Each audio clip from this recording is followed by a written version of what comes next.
कुछ दिनों से जो मामला सुर्खियों में चल रहा है अजय आबाद के बैंक से लिया हुआ कर्ज उसके बाद ना लौटाना काफ़ी दिनों से मफलूम चल रहे थे। कल भोपाल में उनको गिरफ्तार किया गया है। एनडीसीसी बैंक की तरफ से जो है आप जो है वकालत कर रहे हैं उस मामले में। आपसे पूरा मामला जानना चाहेंगे, शायद जानना चाहता है कि एक्चुअली पूरा मामला क्या है और अब आज जो है क्या मामला आपने देखिए। देखिए 2013 अद्वैय आबा साहब ये एनडीसीसी बैंक के चेयरमैन थे और वेंकटेश कोऑपरेटिव बैंक जिसके वो एक डायरेक्टर भी है और वेंकटेश कोऑपरेटिव बैंक के चेयरमैन उनके वालिद साहब प्रशांत गिरे। उसी तरह से महिला जो सोसाइटी है उसकी चेयरमैन उनकी मदर है, मम्मी है, स्मिता हीरे उनका मदर का नाम है। अद्वैय हीरे साहब उस टाइम ये महिला कोऑपरेटिव सोसाइटी महिला सुदगिरनी ने लोन की मांग की थी एनडीसीसी बैंक से। उस टाइम अद्वैय हीरे चेयरमैन थे। इन्होंने 3 किस्त में ये लोन डिसबर्स किया। ये महिला कोऑपरेटिव महिला सुदगिरनी। अब पहला जब इंस्टॉलमेंट जब एनडीसीसी बैंक ने महिला सुदगिरनी को दिया उस वक्त अद्वैय आबा हीरे जो दिया उस वक्त इन्होंने क्या किया कि एक जगह ली। वो जगह लेके वही जगह एनडीसीसी बैंक को गहन करके दे दिया, मॉर्गेज करके दे दिया। उसके बाद में और 2 टाइम लोन अमाउंट डिसबर्स हुआ और वही प्रॉपर्टी बार बार वो लोन अमाउंट के लिए लोन अमाउंट के लिए गहन रखी गई। अच्छा। जबकि वो प्रॉपर्टी का वैल्यूएशन वो लोन अमाउंट के बहुत ही कम था। अच्छा। हाँ। उसके बाद भी ये चेयरमैन होने की वजह से इन्होंने सब प्रोसीजर नहीं फॉलो किया और इतनी बड़ी लोन की अमाउंट डिसबर्स कर दी क्योंकि जबकि वो चेयरमैन थे, वो चेयरमैन पद का दुरुपयोग करते उन्होंने लोन अमाउंट डिसबर्स कर दिया।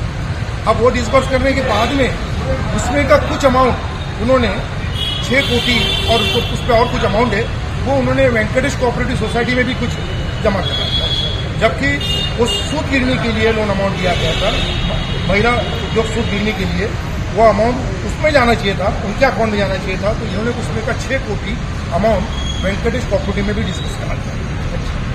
अब उसमें कुछ अमाउंट जो था वो कुछ अमाउंट उन्होंने बाहर महाराष्ट्र और महाराष्ट्र के बाहर कुछ प्रॉपर्टी भी वो अमाउंट उन्होंने खरीदी और वो अमाउंट पे एक भी हफ्ता उन्होंने जब कर्जा दिया तो एक भी अमाउंट का हफ्ता उन्होंने बैंक में जमा नहीं किया और वो अमाउंट थकते आज 32 कोटी के ऊपर वो अमाउंट जमती है। अब उसके बाद में फिर आज जब कोर्ट में उनको पेश किया गया तो उस टाइम हमने बोले कि भाई इनको 7 दिन की पुलिस कस्टडी देने की इसलिए जरूरी है कि ये अमाउंट के रियल बेनिफिशियरीज कौन कौन है इसकी तहकीकात करना बहुत जरूरी है। बाद में ये पैसा कहाँ वापरा गया है, कहाँ में मिल्कियतें एकत्र ली गई है, इसके लिए भी हमको तफ्तीश करने के लिए 7 दिन की पुलिस कस्टडी की जरूरी है और ये बहुत बड़ा फ्रॉड है, इसलिए पुलिस कस्टडी देना बहुत जरूरी है।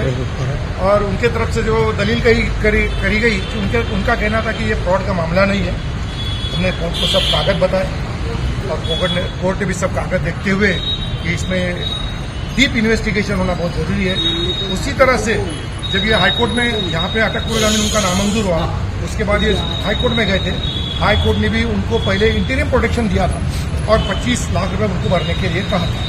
तो हाईकोर्ट के आदेश के मुताबिक उन्होंने 25 लाख रुपया भरा।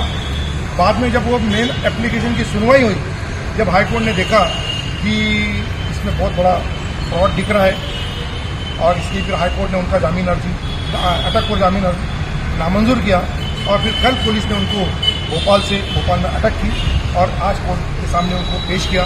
कोर्ट ने हमारी दलील सुनते हुए उनको 20 तारीख तक की पुलिस कस्टडी रिमांड आदेश पारित किया। तो मिलाकर कितनी रकम जो है अद्वैय आबा जो है वो एनडीसीसी बैंक को देने वाले हैं उनको देखिए मैं बताता हूँ, जो अद्वैय आबा की जो जमीन मॉर्गेज की थी और जो इसमें कुछ मशीनरीज भी उन्होंने लगाई थी, उन्होंने एक भी हफ्ता न भरने की वजह से बैंक ने जो प्रोसीजर थी उनकी वो प्रोसीजर के फॉलो करते हुए वो पूरी जो जमीन और मशीनरीज जो थी और जो रॉ मटेरियल था वो पूरा अटैच किया, सीज किया, उसका ऑक्शन किया और उसका ऑक्शन करके 1,78,00,000 ने वसूल किया और अभी हाईकोर्ट के आदेश के मुताबिक उन्होंने 25 लाख रुपया जमा किया है। तो भी ये सब जाते हुए आज भी वो रकम पे इंटरेस्ट बढ़ते हुए आज भी 32 करोड़ का रकम उनकी तरफ लेना बाकी है। यानी कुल मिलाकर अभी भी 32 करोड़ रुपए के आसपास अथवा आबा हीरे बैंक को कुछ जो है वो देना लगा।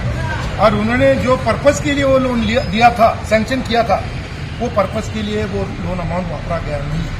क्योंकि इसमें देखिए अद्वैत हीराबा एनडीसीसी बैंक के उस टाइम चेयरमैन थे, महिला सूद गिरनी की उनकी मम्मी चेयरमैन थी और वेंकटेश कोऑपरेटिव बैंक के उनके वालिद साहब प्रशांत हीरे ये चेयरमैन थे और अद्वैत हीरे अबा भी वेंकटेश के डायरेक्टर थे। अच्छा, तो इसमें का एनडीसीसी बैंक का लोन अमाउंट 6 कोटी वेंकटेश में जमा करने की कोई जरूरी नहीं थी।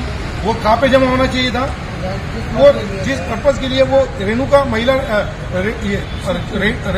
रेणुका सूद गिरनी के अकाउंट में जमा होना चाहिए था, तो उन्होंने वो उसमें जमा कर दिया और वो पैसे का उन्होंने मिसयूज किया।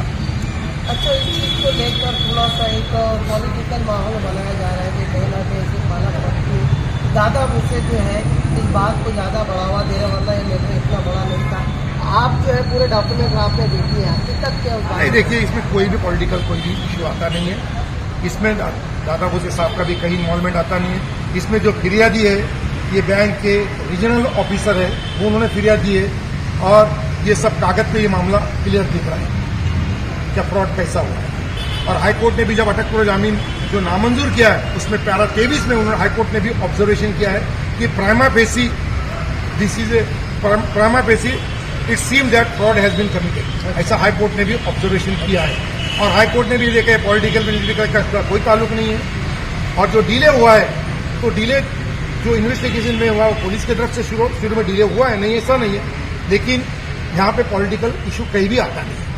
अच्छा, तो अब कब तक जो है इनको पीसी? अभी देखिए 20 तारीख तक तो पीसी दी गई है। अब 20 तारीख के बाद में क्या, उनको 20 तारीख के बाद पुलिस फिर उनको रिमांड रिपोर्ट के साथ हाजिर करेंगी। उस टाइम देखो क्या ग्राउंड आते हैं अभी।